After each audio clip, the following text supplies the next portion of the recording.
할렐루야. 창세기 원어강의 나무와 선녀 이야기 15번째 시간을 함께 나눕니다. 아담과 이브, 그들은 왜 에덴 동산에서 쫓겨나야 했을까? 창세기 3장 20절과 24절을 읽겠습니다. 여호와 하나님이 이르시되 보라, 이 사람이 선악을 아는 일에 우리 중 하나같이 되었으니 그가 그의 손을 들어 생명나무 열매도 따먹고 영생할까 하노라 하시고, 여호와 하나님이 에덴 동산에서 그를 내보내어 그의 근원이 된 땅을 갈게 하시니라. 이같이 하나님이 그 사람을 쫓아내시고 에덴 동산 동쪽에 그룹들과 두루 도는 불칼을 두어 생명나무의 길을 지키게 하시니라. 이 본문에 보니 생명나무의 길을 닫으신 하나님입니다. 하나님은 아담과 하와가 생명나무 실과를 먹는 것 자체를 걱정하시는 것이 아닙니다. 요한계시록에서 본 것처럼 하나님의 백성은 하나님이 건네주신 생명나무 열매를 먹게 됩니다. 하나님이 걱정하시는 것은 생명나무 열매를 먹고 사람이 영생하여 하나님과 동등한 자리에 올라가는 것을 두려워하시는 것이 아닙니다. 하나님은 사람이 자신의 손을 들어 생명나무 열매를 먹는 것은 안 된다고 하시는 것입니다.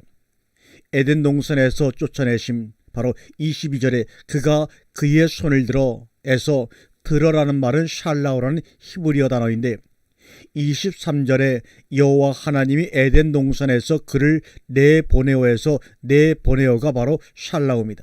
그러니까 손을 들어 할 때 들어라는 말과 에덴 동산에서 그를 내보내어 할 때 내보내라는 단어가 샬라오라는 단어로 똑같은 단어인데 번역만 들어라고 번역을 했고 23절에서는 내보내어 이렇게 번역을 했습니다.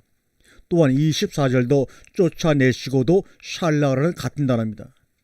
참 신기하지 않습니까? 22절, 23절, 24절에 손을 들어 내보내어 쫓아내시고, 이게 분명히 우리나라 말로는 다른 말인데 히브리어로는 샬라오라는 단어를 한 가지 단어를 써서 주님이 자신의 마음을 표현했습니다. 그 이유를 자세히 나중에 한번 설명을 드릴 시간이 있으면 드리겠습니다. 그러니까 사람이 자신의 손을 들어 샬라오하여 생명나무 열매를 먹으려고 하기 때문에 하나님이 그를 또 에덴 동산에서 내보내신다, 샬라오 하는 겁니다. 사람이 생명나무를 자신의 손으로 뻗어 먹으려 하자 샬라오 하시는 겁니다. 하나님은 사람을 에덴 동산에서 쫓아내셨습니다. 샬라오 하셨습니다. 이것은 인간이 생명나무를 샬라오 손을 들어 먹으려고 하자 하나님이 인간을 에덴 동산에서 샬라오 하셨습니다. 이렇게 원문 성경을 보지 않고서는 전혀 알 수 없는 말씀의 깨달음을 우리는 갖게 되는 것입니다. 아마 여러분도 처음이실 것입니다. 그가 손을 들어 할 때 들어, 에덴 동산에서 그를 내보내어 쫓아내시어, 이 단어가 다 샬라오입니다. 그러므로 내보내고 쫓아내신 이유를 똑같은 단어인 샬라오를 쓰신 이유는 그가 손을 들어서 스스로 먹으려고 했기 때문에 라는 것이 바로 이 단어 샬라라는 단어를 통해서 우리는 깨달을 수가 있습니다. 왜 쫓아내실 것인가? 그러면 한번 생각해 보세요. 왜 하나님은 선악지식나무와 생명나무를 만들어 놓고 생명나무 먹는 것을 걱정하시며 에덴 동산에서 쫓아내신 것일까요? 이 나무는 하나님이 사람을 위해서 만드신 것입니다. 단순히 사람을 시험하기 위한 그런 나무가 생명나무는 아닙니다. 샬라라는 동사가 사용된 다른 것의 예를 살펴보면서 쫓아낸다는 의미를 찾아보도록 하겠습니다. 이 동사가 가장 많이 사용된 것이 바로 노아의 방주 이야기입니다. 한번 창세기 8장 1절부터 9절 이하를 읽겠습니다. 하나님이 노아와 그와 함께 방주에 있는 모든 들짐승과 가축을 기억하사 하나님이 바람을 땅 위에 불게 하심에 물이 줄어들었고 깊음의 샘과 하늘의 창문이 닫히고 하늘에서 비가 그침에 물이 땅에서 물러가고 점점 물러가서 150일 후에 줄어들고 일곱째 달 곧 그 달 11의 날에 방주가 아라산에 머물렀으며 40일을 지나서 노아가 그 방주에 낸 창문을 열고 까마귀를 내놓음에 까마귀가 물이 땅에서 마르기까지 날아 왕래하였더라. 그가 또 비둘기를 내놓아 지면에서 물이 줄었는가를 알고자 하며 온 지면에 물이 있으므로 비둘기가 발붙일 곳을 찾지 못하고 방주로 돌아와 그에게 오는지라. 그가 손을 내밀어 방주한 자기에게로 받아들이고 또 7일을 기다려 다시 비둘기를 방주에서 내놓음에 저녁 때에 비둘기가 그에게로 돌아왔는데 그 입에 감람나무 새 잎사귀가 있는지라. 이에 노아가 땅에 물이 줄어든 줄 알았으며 또 7일을 기다려 비둘기를 내놓음에 다시는 그에게 돌아오지 아니하였더라. 방주에서 새를 내보냅니다. 노아가 온 세상이 하나님의 심판의 물로 가득할 때 방주 안에 있는 노아는, 이 말은 하나님 안에, 하나님의 언약 안에 있는 씨를 의미하죠. 세상에 하나님의 생명의 언약을, 감람나무를, 새를, 감람나무가 있습니다. 그 다음에 새를, 그 새는 율법입니다. 새를, 율법을 방주에서 내보낸단 말의 발로 샬라옵니다. 내보냄으로 확인하였습니다. 이 말씀은 하나님의 언약을 받은 노아가 감람나무라는 하나님의 언약을 확인하기 위해서 율법을 상징하는 새를 샬라우 내보낸 것입니다. 새가 총 4번 밖에 나가고 마지막에 나간 비둘기가 돌아오지 않으므로 하나님의 은혜의 땅이 완전히 세워졌다는 것을 알게 되었죠. 그러니까 새를 방주에서 내보내는 것, 샬라우 하는 것은 새가 방주로 돌아오는 과정을 통해서 하나님의 은혜의 언약이 실현되는지를, 물이 거두어지고 땅이 올라오는지를 확인하기 위함이라고 말할 수 있습니다. 이것은 바로 구원을 설명하시는 하나님의 모습입니다. 그러니까 하나님이 에덴 동산에서 사람을 샬라우 내보낸 이유는 밖에 나가서 다시 들어오는 과정을 통해서 하나님의 은혜를 설명하기 위한 방편이라는 것입니다. 종말은 창조에 앞선다, 이 말입니다. 종말은 창조를 앞선다고 했습니다. 창조는 하나님의 초월 속에 존재하는 것을 현실 속에서 나타내 보이는 겁니다. 그러면 하나님의 완성된 초월은 역사라는 현실 속에서 펼쳐지고 만들어지는 겁니다. 힌두교에서는 이 역사의 현실은 환상이라고 합니다. 꿈과 같은 세상이라고 하죠. 그런데 복음을 전한다고 하는 분들 중에 우리의 현실은 꿈과 같은 것이라고 해서 이 현실보다 저 영원한 초월이 중요하다고 하는 분들이 간혹 있습니다. 껍데기인 세상이 필요한 이유가 무엇입니까? 그런데 그들의 말은 이것은 반만 맞는 것입니다. 우리의 구원은 초월해서 계획되었지만 그것이 실현되는 것은 우리의 현실입니다. 이 현실이 꿈과 같은 것이니까 깨어나면 아무것도 아니라는 것은 잘못된 표현입니다. 우리는 이 현실에서 구원받는 것이지 초월해서 구원받는 것이 아닙니다. 이 껍데기 세상에 연연할 필요가 없다고요? 어떤 인간의 육체를 가지고 살면서 이 세상에 대해서 초월할 수가 있습니까? 그것을 종교적 자기 체면이라고 하는 것입니다. 밤 몇 끼 굶고 잠 며칠 못 자면 정신을 못 차리는 것이 인간의 육체인데 이 세상이 껍데기, 꿈과 같은 환상이라고요? 이 세상은 하나님의 영원한 나라를 완성하기 위해 필요한 가장이고 진료입니다. 그래서 반드시 필연적으로 이 현실을 누구나 거쳐가야 합니다. 지나치는 과정이 없이 어떻게 목표에 도착할 수가 있겠습니까? 왜곡된 현실주의라는 것입니다. 기독교를 극복한다고 하면서 그런데 왜 현실주의적인 기독교가 복음을 좀먹고 있는 작금의 시대를 극복한다고? 어떤 사람은 이 현실은 껍데기이고 환상이라는 것은 잘못된 것입니다. 이 세상에서 어떻게든 살든 하나님의 묵시에서 이미 완성된 내가 있기 때문에 현실은 그렇게 중요하지 않다고 말할 수 있습니까? 여기에서 어떻게 있느냐가 초월의 나를 결정하는 것입니다. 논리적인 차원에서 초월 속에서 우리 구원이 완성되어 있지만 이 현실의 역사 속에서 구원이 경험되는 것입니다. 그래서 여기서 구원받지 못하면 초월 속에 완성된 그 구원은 없는 것입니다. 초월해서 완성된 그 구원이 바로 우리의 현실 속에서 실현되는 것입니다. 그러면 왜 내 의사와 상관없이, 내 의지와 상관없이 우리들은, 나는 왜 이 세상 지구에 던져졌을까요? 이것이 바로 수천 년부터 모든 철학자들의 고민이고, 이것 때문에 철학이 시작된 것이 아닙니까? 그러나 누구도 온전한 대답을 하지 못하고 있습니다. 하나님이 다 만들어 놓은 에덴 동산에서 사람을 내보내신 이유는 먹지 말라 한 선악과를 먹은 것에 대한 책벌로 쫓아내신 것이 아니라 밖에서 들어오게 하기 위해서 쫓아내신 것입니다. 저는 예수를 믿고 말씀을 읽으며 목사님들의 말씀을 들으면서 네 마음속에 왜 내 인생은 내 생각과 내 마음대로 안 되는 것일까? 왜 나는 때로 이런 환경 속에서 태어날 수밖에 없었을 것일까? 왜 나는 나의 의지와 상관없이 이 세상에 태어나서 이렇게 살아가야만 하는 것인가? 왜 나는 내 부모를 내가 선택하지 못하고 내가 사는 집을 선택하지 못했을까? 내가 사는 나라를 내가 선택했다면 나는 미국에서 태어나고 싶었는데, 이것이 다 무엇입니까? 에덴 동산 밖으로 쫓겨난 인생들의 모습입니다. 그래서 우리가 이 세상으로 보내졌을 때 우리가 선택한 것이 단 하나도 없는 것입니다. 밖에서 안으로.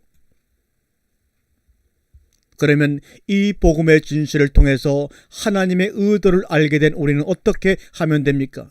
에덴 동산 안으로 생명의 나무의 길로 들어가면 되는 것입니다. 그것을 구원이라고 하는 것입니다. 그런데 거의 대부분의 사람들은 이미 자신이 에덴 동산에서 쫓겨난 존재인지를 모릅니다. 돌아가야 할 곳이 어딘지를 모른다는 것입니다. 그래서 돌아갈 필요조차도 이제는 느끼지를 못하고 살아갑니다. 구원의 필요를 못 느낀다는 것입니다. 밖에서 안으로 들어오라고 밖으로 내보내셨는데 자신이 구원 밖에 있는지 통자각을 하지 못하니까 그냥 밖에서 정말로 열심히 살아가는 것입니다. 그러나 생명나무에 도달하기 위해서 우리는 밖에서 안으로 들어가야 합니다. 여러분, 우리가 생명나무의 길에 도달하기 위해서 무엇을 해야 합니까? 하나님은 생명나무의 길에 도달하기 위해서 우리에게 종교적인 고행을 하라고 하지 않으셨습니다. 그 생명나무의 길에 도달하기 위해서 열심히 기도하고 도덕적, 윤리적 수양을 쌓으라고 하지 않으셨습니다. 심지어 단계를 밟아 성경을 배우고 신학적 체계를 가지고 하나님을 연구하라고 하지도 않으셨습니다. 여기에 기독교 신앙, 진리의 생명의 본질이 있습니다. 그 생명나무에 도달하기 위해서는 그룹들과 두루도는 불칼을 통과해야만 합니다. 이러한 측면에서 기독교는 존재 원리이고 삶의 방식이라고 하는 것입니다. 우리가 날마다 은혜 하는데 은혜가 과연 뭡니까?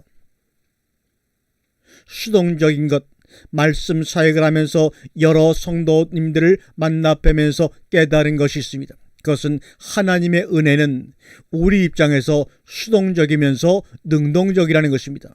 생명나무는 우리가 노력하고 힘써서 도달할 수 있는 것이 아닙니다. 그런 의미에서 절대적으로 수동적입니다.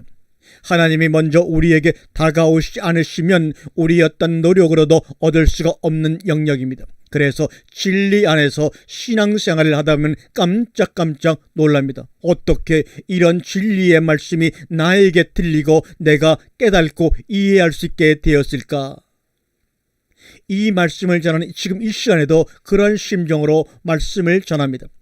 내가 능동적으로 무엇인가 행하기 이전에 하나님이 나에게 주권적으로 은혜를 베푸시고 진리를 건네주셨다는 것을 알게 됩니다. 그래서 신앙은 내가 하나님께 도달하기 위해 힘쓰고 애쓰는 것에 대한 수고와 자랑이 하나도 될 수가 없습니다.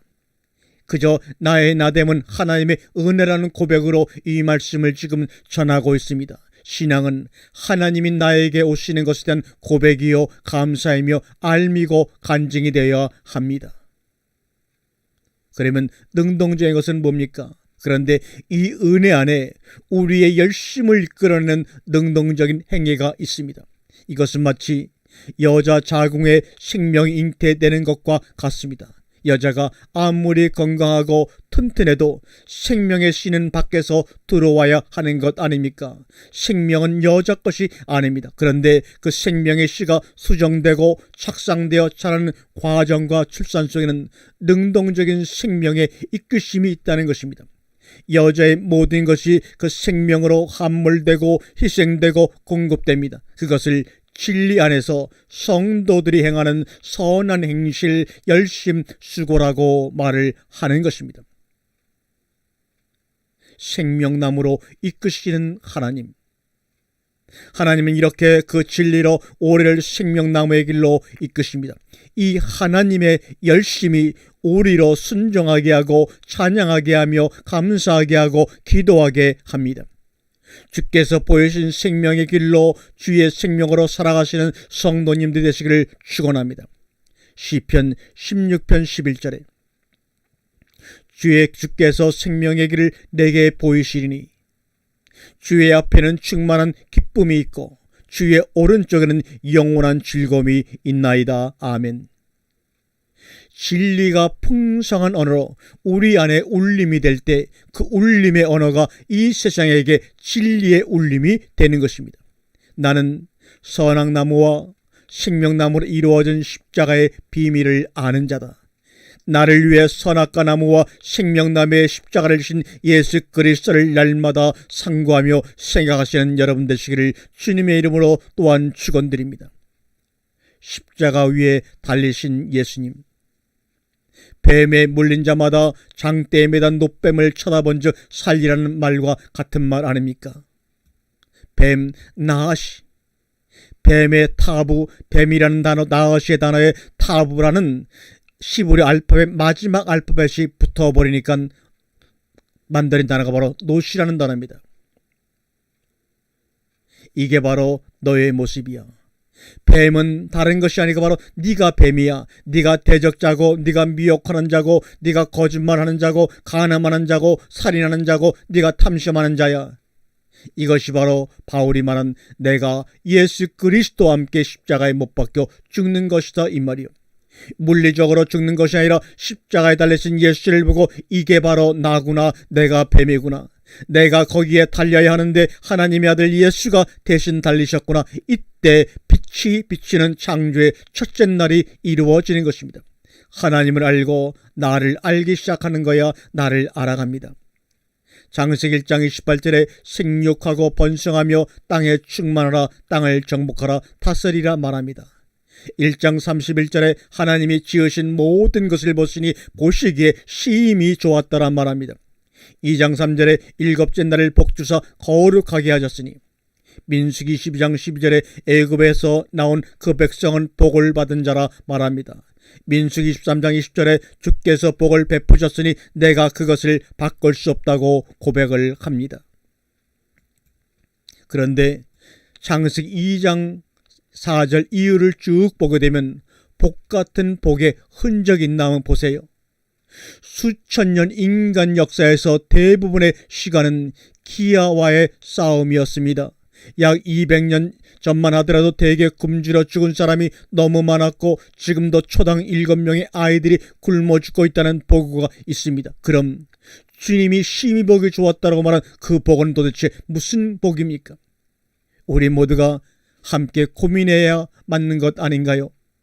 창조 첫째 날부터 일곱째 날까지를 보면 첫째 날은 기수를 썼습니다. 나머지는 서수인데 여섯째 날과 일곱째 날은 서수 앞에 관사가 붙어 있습니다.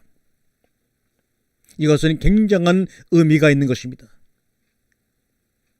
차후에 함께 이거에 대한 말씀을 상세하게 하도록 하겠습니다. 마라크라는 복, 다라는 복과 저주하다, 욕하다라는 뜻이 함께 들어있는 나라가 바로 바라크입니다. 양면성을 표현하는 단어로 하나님이 복이 있다고 말할 때는 바라크를 썼습니다. 하나님은 여섯째 날 인간을 창조하시고 그들에게 모든 피조물들을 다스리고 지키고 정복하라 하셨습니다. 그렇게 세상을 다스리고 지키고 정복하여 그들을 이끌고 일곱째 날 하나님 앞으로 나와 하나님께 예배하는 것이 오늘날 참된 예배의 모형이 되어야 합니다.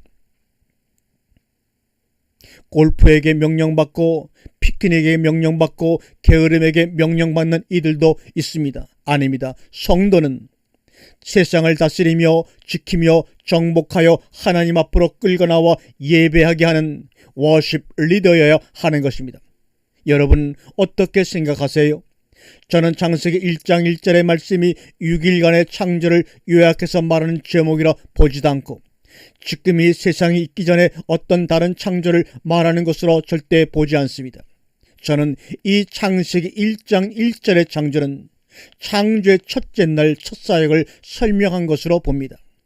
왜냐하면 1절에 나오는 천지는 천지 만물을 말하는 것이 아니라 하늘들과 땅만을 지칭하는 단어입니다. 그리고 전지전능하신 하나님의 창조가 실패로 돌아가 다시 엎어버리고 새 창조를 하셔야 한다는 것은 절대로 있을 수가 없는 일이기 때문입니다.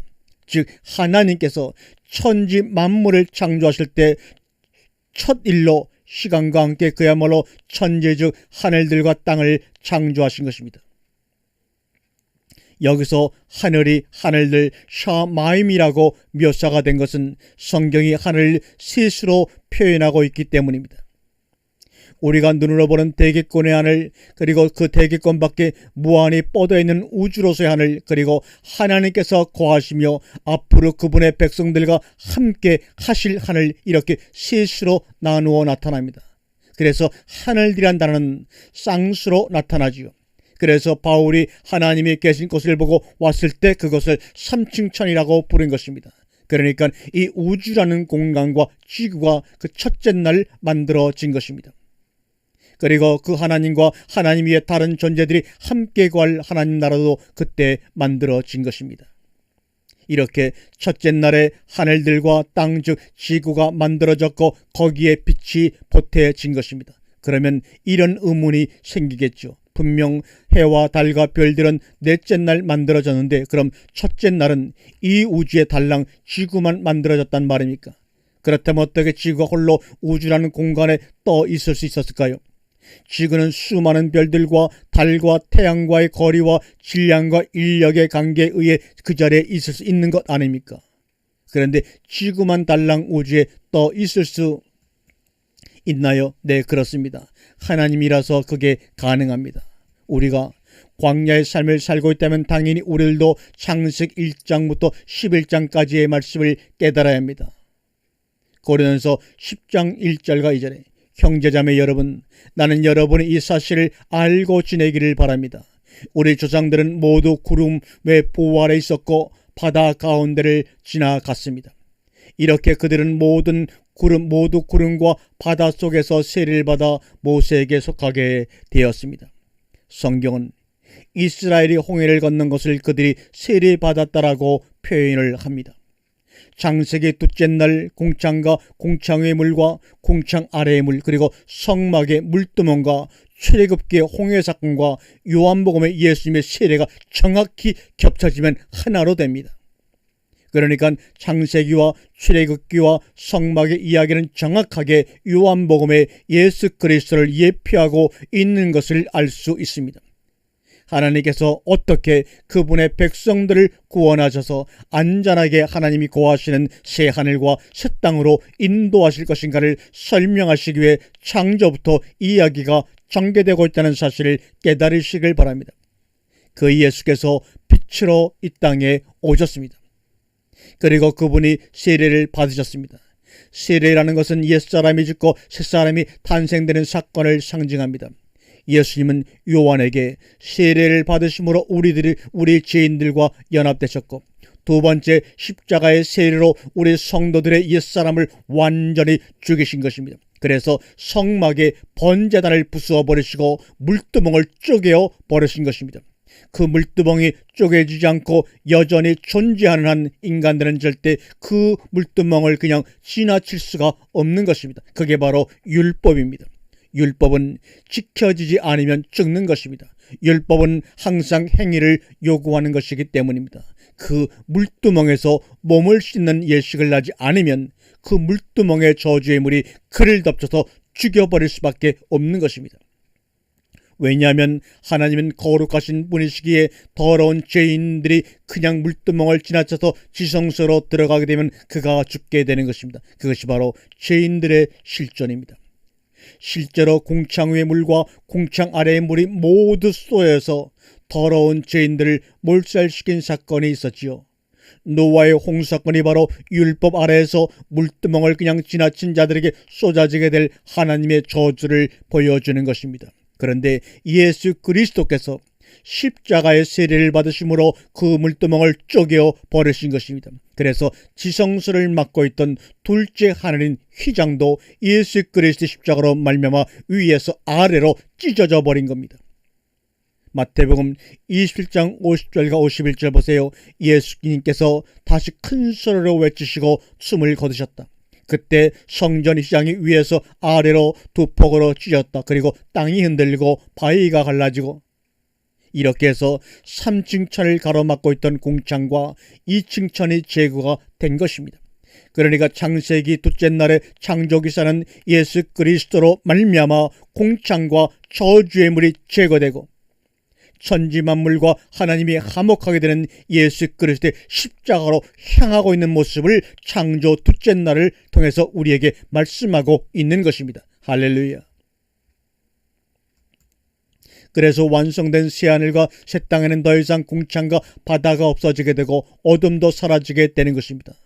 창세기 첫째 날과 둘째 날의 창조가 어디를 향하고 있는지 아시겠지요? 계시록 21장 1절과 5절까지 말씀을 봅시다. 또 내가 새하늘과 새 땅을 보니 처음 하늘과 처음 땅이 없어졌고 바다도 있지 않더라. 22장 1절과 5절입니다. 천사 또 수정과 같이 빛나는 생명수의 강을 내게 보여주었습니다. 그 강은 하나님의 보좌와 어린 양의 보좌로부터 흘러나와서 도시의 넓은 거리 한가운데를 흘렀습니다. 강 양쪽에는 12종류 열매를 맺는 생명의 나무가 있어서 달마다 열매를 맺고 그 나무의 잎은 민족들을 치료하는 데 쓰입니다. 다시 저주를 받을 일이라고는 아무것도 그 도시에 없을 것입니다. 하나님과 어린 양의 보좌가 도시 안에 있고 그분의 종들이 그분을 예배하며 하나님의 얼굴을 배울 것입니다. 그들의 이마에는 그분의 이름이 적혀 있고 다시는 밤이 없고 등불이나 햇불이 필요 없습니다. 그것은 주 하나님께서 그들을 비추시기 때문입니다. 그들은 영원 무궁하도록 다스릴 것입니다. 이렇게 창세기는 요한계시록을 향하여 있는 것입니다. 이해가 되시나요? 창세기의 둘째 날은 하나님께서 공창을 만드셔서 하나님이 계신 하늘과 땅을 나누시고 구분시키셔서 하늘과 땅이 다른 말로 하나님과 죄인들이 그들의 타락으로 말미암아 어떻게 분리가 되었는지를 보여주시고 그 나눔 벽인 공창을 예수님을 통해 거두심으로 하나님이 계신 하늘과 땅이 합일될 것임을 힌트하고 있는 것입니다.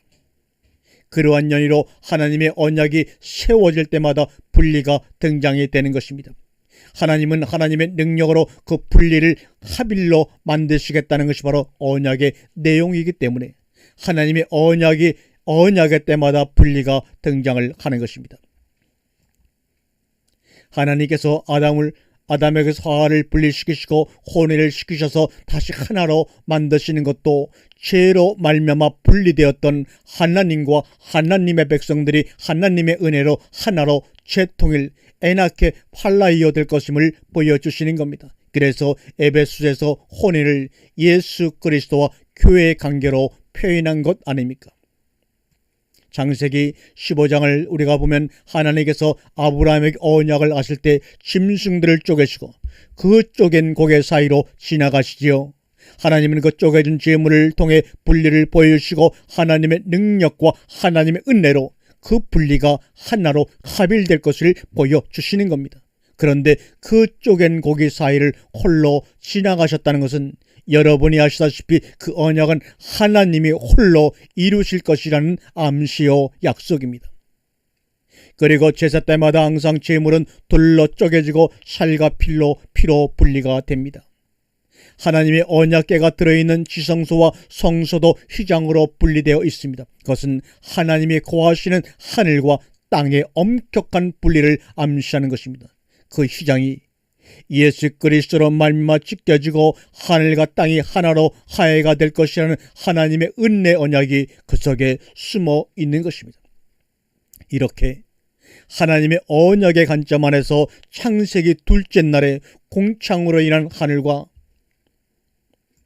땅의 분리를 이해하시면 조금 더 이해가 쉬우실 것입니다. 이렇게 우리는 창세기 속에서도 이미 종말론을 볼 수 있는 것입니다. 이 시간 제가 여러분에게 간절히 부탁드리고 싶은 것은 그 공창 위의 물이 도대체 무엇이었는가, 이런 것을 궁금해하시지 말라는 것입니다. 제가 요한계시록의 유리바다를 말씀드릴 때 공창 위의 물을 하늘의 유리바다와 연결시켜 설명을 했지요.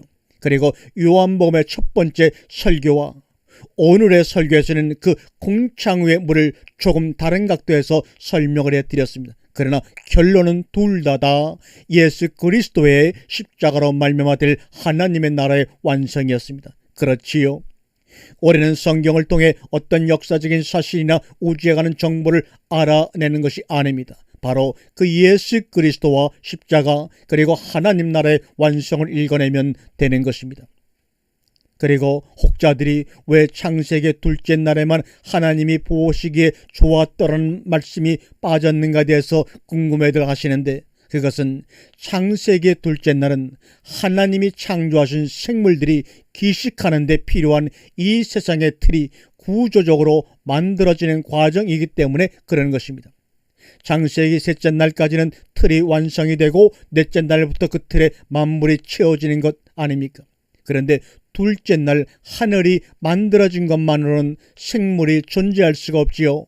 셋째 날에 땅이 드러나고 바다가 한쪽으로 몰려가야 비로소 물고기와 식물과 동물과 인간이 살 수 있는 하늘과 땅과 바다라는 터가 완성되는 것이기 때문에 셋째 날과 바다까지 완성이 된 다음에 보시기에 좋았다는 말씀이 나오는 겁니다. 이해가 되십니까? 그리고 오늘 본문 8절을 보면 하나님께서 공창을 하늘이라 칭하셨다라는 구절이 나오는데, 거기에 칭하다라는 단어가 바로 카라라는 말입니다. 히브리어로. 이 카라는 히브리어는 선언하다, 공포하다, 이름을 지어주다는 의미가 들어있습니다. 고대 셈족의 문화권에서 이름을 부여한다는 의미는 단순히 이름을 지어주는 것을 말하지를 않습니다. 고대 셈족 문화권에서 이름을 부여한다는 것은 소유권과 지배권과 통치권의 행사를 말하는 것이 바로 이름을 지어준다는 것입니다. 그러니까 하나님께서 창조를 하시고 거기에 이름을 직접 붙이셨다는 것은 천지 만물의 주인은 바로 하나님이시며 그분이 통치하고 계시며 지금도 그 천지 만물의 운행과 유지에 친히 간섭하고 계심을 나타내고 있는 단어가 바로 카라입니다. 그러한 내용은 보시기에 좋았더라에서 보다 라라는 단어에서 찾을 수가 있습니다. 보다라는 단어, 히브리 단어가 바로 라입니다. 그 보다 라라는 단어는 단순히 시각 현상을 말하는 것이 아닙니다. 그 단어는 감찰하다, 보호하다, 염려하다는 말입니다. 그래서 우리가 아브라함이 이삭을 제물로 드리려고 그럴 때 양을 준비하신 것을 보고 여호와 이레라고 하죠. 이레라는 말이 바로 라의 변형된 단어입니다. 하나님이 지금까지 쭉 지켜봤다는 말입니다. 이레라는 말이 바로 라와 같은 단어입니다. 라라는 단어는 단순히 시각현상을 말하는 것이 아닙니다. 감찰하고 보호하고 염려하다는 의미의 단어입니다. 그 단어가 담고 있는 것은 이슬람교도 같은 이신론자들이 주장하는 것처럼 하나님은 천지 만물을 지으시고 그냥 절대 타자로 저 하늘에 머물러 계신 분이 아니라는 것입니다. 창세기 16장 11절과 14절에 보면 주의 천사가 그에게 또 일렀다. 너는 임신한 몸이다. 아들을 낳게 될 터이다. 그의 이름을 이스마엘이라고 하여라. 내가 고통 가운데서 부르짖는 소리를 주께서 들으셨기 때문이다. 너희 아들은 들나귀처럼 될 것이다. 그는 모든 사람과 싸울 것이고 모든 사람 또한 그와 싸울 것이다. 그는 자기의 모든 친척을 떠나서 살아가게 될 것이다. 하갈은 내가 여기에서 나를 보시는 하나님을 뵙고도 이렇게 살아서 겪은 일을 말할 수 있다니 하면서 자기에게 말씀하신 줄을 보시는 하나님이라고 이름을 지어서 불렀습니다. 그래서 그 셈 이름도 부엘 라헤로이라고 지어서 부르게 되었습니다. 그 셈은 지금도 가데스와 베레 사이에 그대로 있다, 이렇게 기록합니다. 하갈이 사라의 학대를 피해 도망가는 길에 여호와의 사자를 만납니다. 그런데 이 여호와의 사자가 이르기를 하나님께서 하갈의 모든 것을 처음부터 끝까지 보고 계셨다는 것을 알려줍니다. 그래서 하갈이 감격하여 여호와의 이름을 감찰하시는 하나님으로 부릅니다. 거기에서 감찰하다라고 번역된 단어가 바로 보시기에 좋았다라고 쓴 라라는 단어와 같은 단어입니다. 창세기 22장 11절과 14절에 그때 주의 천사가 하늘에서 아브라함아 아브라함아 하고 그를 불렀다. 아브라함이 대답하였습니다. 예, 여기 있습니다. 천사가 말하였습니다. 그 아이에게 손을 대지 말아라. 그 아이에게 아무 일도 하지 말아라. 내가 너의 아들 너의 외아들까지도 나에게 아끼지 아니하니 내가 하나님을 두려워하는 줄을 내가 이제 알았다. 아브라함이 고개를 들어 살펴보니 숲풀 속 수양 한 마리가 있는데 그 뿔이 숲풀에 걸려 있었습니다. 가서 그 수양을 잡아다가 아들을 대신에 것을 번제를 드렸습니다. 이런 일이 있었으므로 아브라함이 그 꽃 이름을 여호와 이레라 하였습니다. 오늘날까지도 사람들은 주의 산에서 준비될 것이라는 말을 합니다. 아브라함이 이삭을 번제로 드리려 할 때 하나님께서 칼을 거두라 명하십니다. 그리고 양 한 마리를 준비해 두시고 그 양으로 하나님께 번제를 드리게 하십니다. 그때 아브라함이 그 땅 이름을 여러분이 너무나 많이 사용한 여호와 이레라고 부릅니다.